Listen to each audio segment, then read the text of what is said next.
From the little theater, in the alley just off Main Street, Short Story Theater brings you The Thing in the Baby Buggy. This is Basil Nightingale speaking. In this episode, we bring you an eerie tale from South Florida, where an old transplant from New Hampshire, Asa Bittridge, has been living since he retired 25 years ago. We take you now to beautiful Lake Worth Beach, 50 miles north of Miami. It is a hot afternoon at the beach, hot even by the standards of tropical Florida. Of the thousands of people who were reclining in lounges, or on towels and blankets, every single one has left the burning sand, and jumped into the water. Every single one, except old Asa Bittridge, and a young lady, who is standing beside a black as night, old-fashioned baby buggy. But wait, I'm starting to get ahead of the story. Here now, to tell the tale just as it happened, is 85-year-old Asa Bittridge. Howdy, folks. As you probably can tell from listening to me, I'm from New Hampshire, about 100 miles north of Boston. Yeah. Been living there for most of my life, and I sure do love it up there in New Hampshire. We got a general store, lots of farms everywhere. People grow corn and squash and such. But the winters are getting too cold for me now. I'm almost 85 years old, so for the last 20 years I've been spending the winters in Florida. Not just any part of Florida. No. I spend the winter in the southernmost part of the state. That 60-mile stretch from Lake Worth Beach to Miami. It's 60 miles from Lake Worth Beach to Miami Beach. And there's 6 million people living on that stretch of Route 95. They live there. Because in the wintertime, it's sunny every single day. And the temperature, even on New Year's Day, is about 82, don't you know? 82.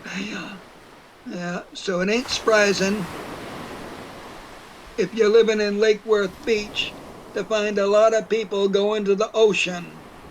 And there's all kinds of people from all over the world there. So you're going to meet all kinds of people. You got to expect it. Yeah. But what the person I saw 4 weeks ago was the strangest person I ever saw.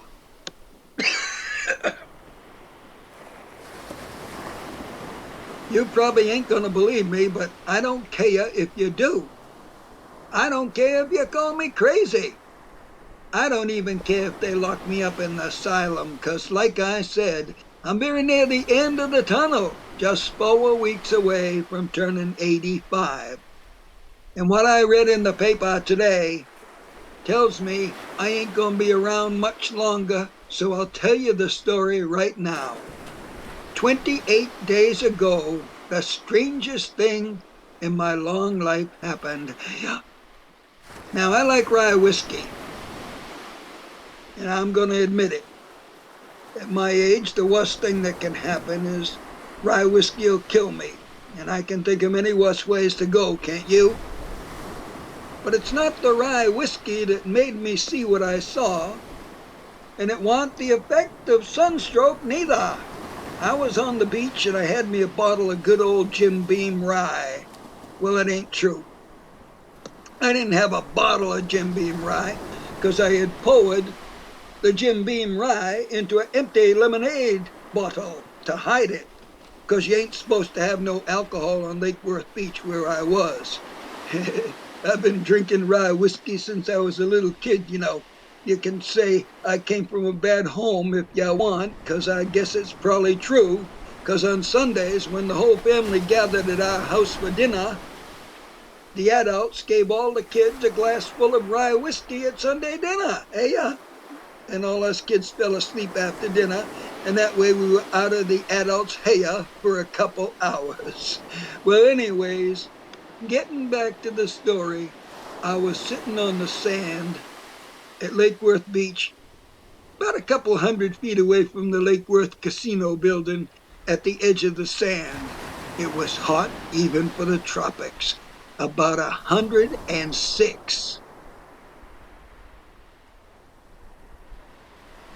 Well, it was the hottest day of the season, and most people was wading in the water, which was about 82 degrees, and that's pretty hot, 82 degrees. But it was far cooler than sitting on a chair plunked down on top of the hot sand. Yeah. Yeah.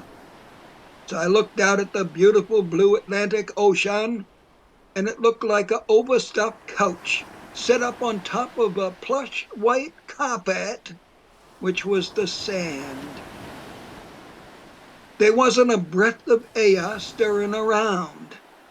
If you dropped a little scrap of paper from your hand, it would drop straight down to the sand, 'cause there was not even a tiny breeze that torrid hot day.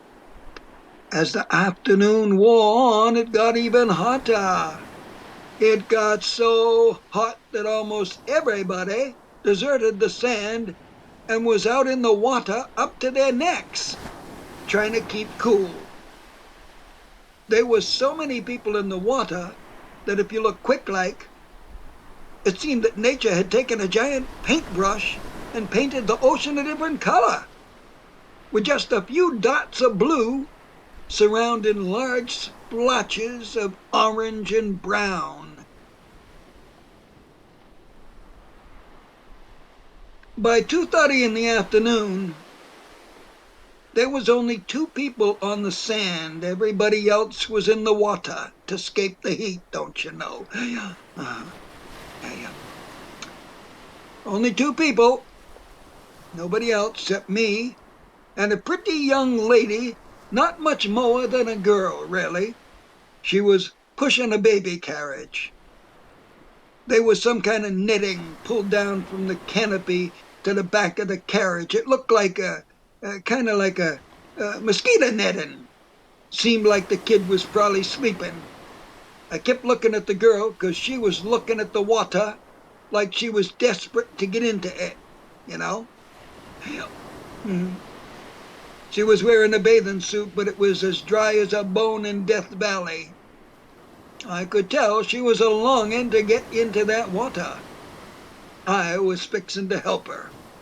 I says, "Excuse me, young miss, but I see that you really want to get in that water, and cool off.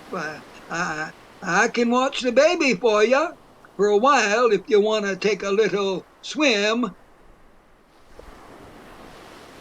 She didn't say nothing for a minute, just kept looking at the ocean.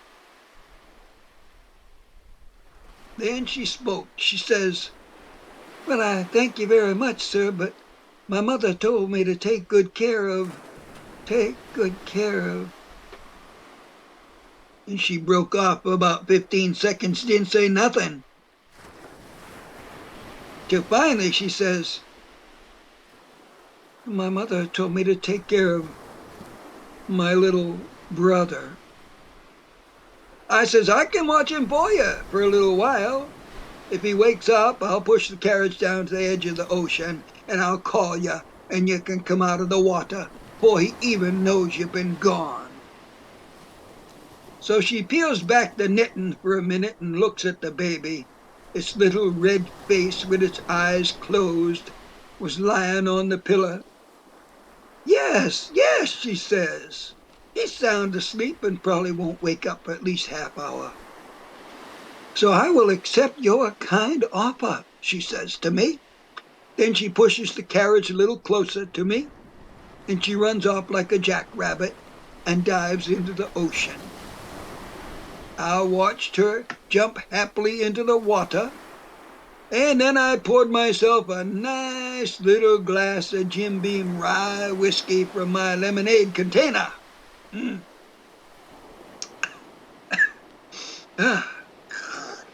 As I swallowed that delicious, not too sweet rye whiskey, I couldn't help talking out loud.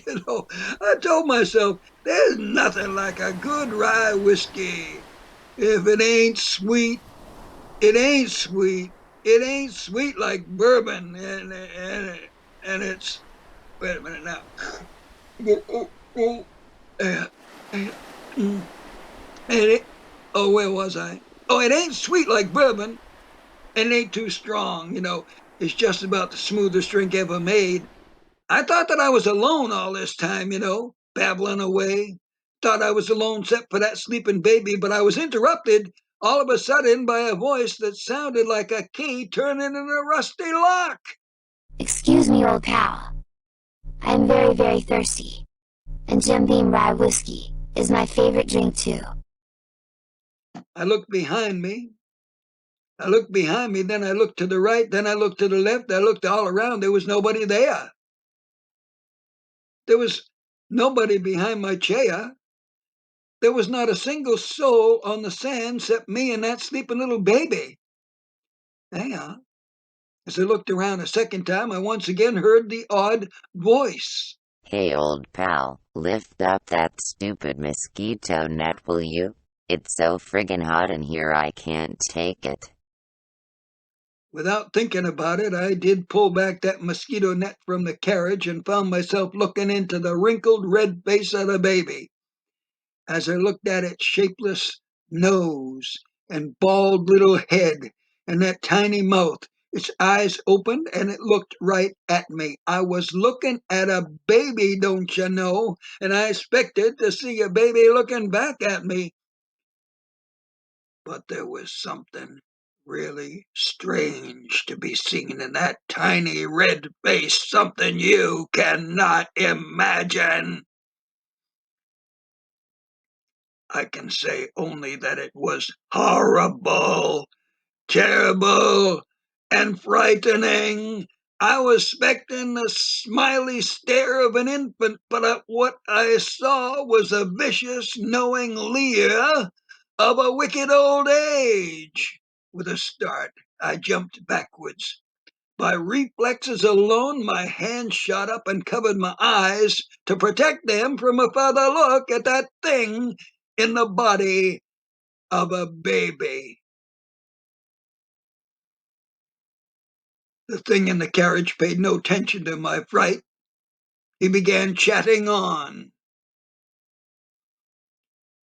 What are you? What are you? You're tiny like a baby. You look like a baby, but I don't know what you are. Listen old chum, I'm about the driest little baby in the whole world. I need whiskey. Rye whiskey. Rye whiskey, I said. If the ocean were whiskey and I was a duck, I'd swim to the bottom and never come up. But the ocean ain't whiskey and I ain't a duck, so I gotta trust you for my good luck. And I am about the driest little baby there ever was. Do you know what disgusting things they give me to drink? Milk mostly. Milk. They put it in a stinking bottle and stuff it in my mouth. Milk. Yuck. Everybody takes advantage of me 'cause I'm too old now to fight back. My own granddaughter, the one you let go swimming, takes advantage of me. They all do. They treat me like a baby and I can't take it anymore.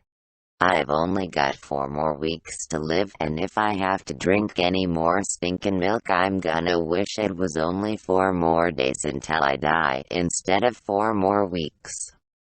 Well, okay, my little friend, I see that you and I both love our rye. For rye whiskey we cry, if we can't get rye whiskey we'll die. I promise, little fella, that I'll give you some, but first I must know your story. So I'm gonna sell you the fantastic and unbelievable story of my life for a baby bottle of 150 proof Jim Beam rye whiskey. Well, old boy, that's a bargain I will happily make. So, here it goes. My name is John Absinthe Anderson III. My grandfather John Absinthe Anderson I owned a large plantation in Georgia before the United States Civil War. Like many other Southern gentlemen of that time, he preferred the joys of the body to the joys of the spirit. Wine in plenty, women in plenty, tobacco in plenty. That was his idea of life. But there was one thing that worried my grandfather. Well, what was that one thing that worried your grandfather? Old age, yes, old age. It was his one fear. And when it finally came, when gout laid hold of his feet and time pulled out his hair, he was a pitiful object. He was reduced to just sitting in a rocking chair. With his squeaky old voice, he cursed life and said that if he had his choice, it would be to be born old and grow younger year by year. Then I would have something to live for, he said, instead of cursing every day that comes. And so it was that on the very night when he died, he sold his soul to the devil, or so my old grandma told me. On the very morning after my grandfather died, I was born. Yeah. How long ago was that, my little friend? Just 4 weeks short of 85 years ago. Of course I can't remember as far back as that. My first memory is of standing before the mirror while my mother combed out my long gray beard. Yes, I had a beard then, and they say it was snow white when I was born. But my first memory of it is when it was gray, a beautiful silver gray beard. That was a long time ago, and I wish I had one now. And yet, even then, I wasn't happy. I'd try to get the old men in the village to join me in playing baseball or tackle football. But they wouldn't play with me, and I felt lonely. People began to talk when they saw me, an old gray beard, jumping on a pogo stick or playing marbles with the boys, so mother had to tell them that I was an uncle of hers in his second childhood, fearing that they might guess the truth. Sometimes the old men would invite me to join them in the casino and buy me some rye whiskey, and when I had drunk it, send me home tottering on my feet. And so time passed. Gradually I grew taller and stronger. The gray began to fade out of my beard in patches, and strangers now thought that my mother was my sister. I no longer played marbles with the boys or hopped along on a pogo stick. Now the girls whom I met on the street would make my heart beat like a drum. But they never looked at me, or, if they did, they would say, "He is old enough to be our father," and pass by. But there was one who said, "What young eyes he has." I married that girl and settled down with the optimistic belief that nothing could shatter my happiness. But the years went by, and each one that passed made me younger and my dear wife older. Finally we met on the tide of life, each drifting toward a separate goal. And we could not hold each other. We passed by swiftly, unable even to hold hands. My hair lost all its gray. I was growing to be a comparatively young man. And I had children, and they soon grew older than I, and they had children, and they grew older than I. On it went, until now. All that is left for me is a taste for rye whiskey, the taste that I acquired when the old men used to send me home from the Lake Worth Casino in the days of my drunken, gray-haired childhood. How I used to cry when they wouldn't play marbles with me. Ah well, now I'm just 4 weeks shy of 85 and I am a baby with the tastes of an old man. Yet they won't give me my rye whiskey, and they expect me to say nothing about myself because of family pride. It seems I am a monster, something to be hidden away in a baby buggy. But one joy I still have is that the ladies give me privileges sometimes which they'd never give me if they knew my age. I have 4 more weeks of life. How do I know? Why, the doctor examined me this morning and said that I am just 4 weeks old.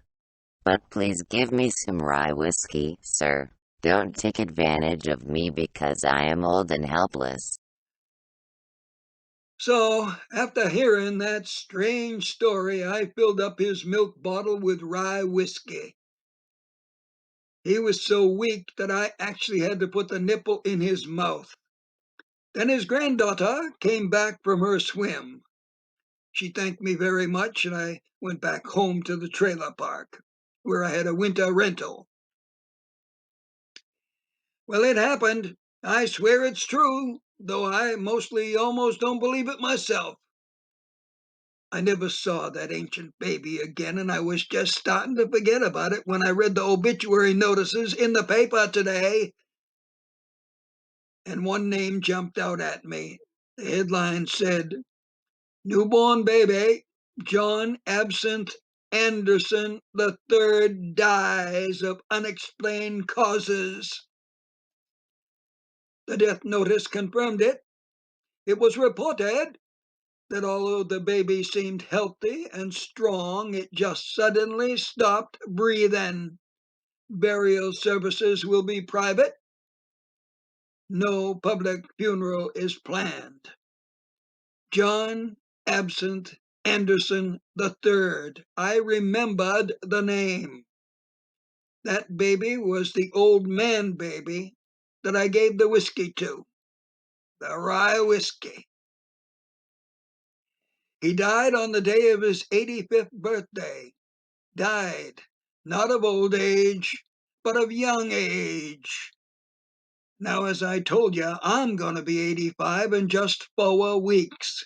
And I'm pretty sure I'm going to die on the very day of my 85th birthday, just like the baby John Absinthe Anderson III. Well, not exactly the same way he died. He died of young age. I'm going to die of old age. I wonder. If I had a choice, would I want to die of old age or young age? How about you? Which would you pick?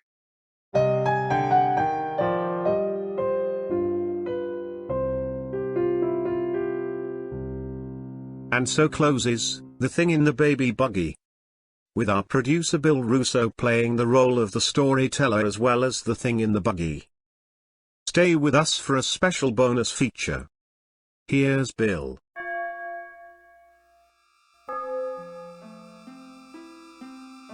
Thank you, Basil. Well, we have a few extra minutes in this edition of Short Story Theater, and I'd like to present a brief new segment called I Bet You Never Knew. Well, you probably have heard of a bazooka, but did you know that the bazooka was invented for use by the American troops in World War II? The development of the weapon started during the First World War, but it did not get completed until early in the Second World War. In 1942, Lieutenant Colonel Les Skinner had a grenade, and it was capable of stopping German tanks, but it was too heavy to throw. So they came up with a small rocket that could propel a grenade, but they needed something to protect the soldier who fired the rocket, to protect him from the rocket flames and the fumes, and also give him the ability to aim it. Lieutenant Edward Ewell came up with the answer, and here's what he said. I was walking by a pile of scrap, and there was a metal tube that happened to be the same size as the hand grenade that we were turning into a rocket. I said, that's the answer. Put the tube on a soldier's shoulder with the rocket inside, and away it goes.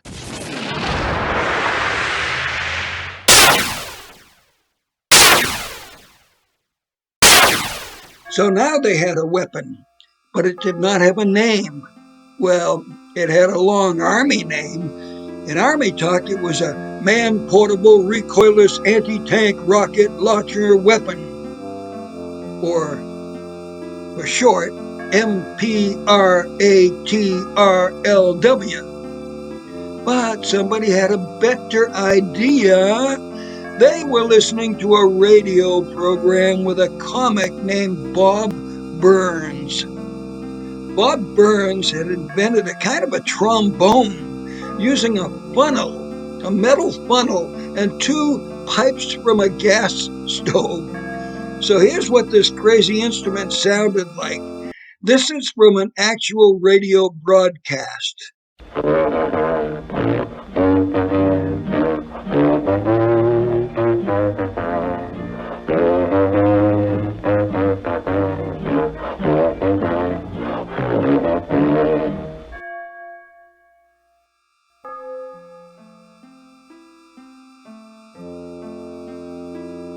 That was Bob Burns playing his funnel and 2 gas pipes that he grabbed from a gas stove. Bob Burns had one of the top-rated radio shows when the war broke out, and he called his instrument, you guessed it, a bazooka. The name was quickly picked up by the military, and the real bazooka, that gas pipe thing that you listen to, is all but forgotten today. Forgotten today, except that we remembered it today on I Bet You Never Knew. That was it for this edition of Short Story Theater. Come on back again real soon, won't you?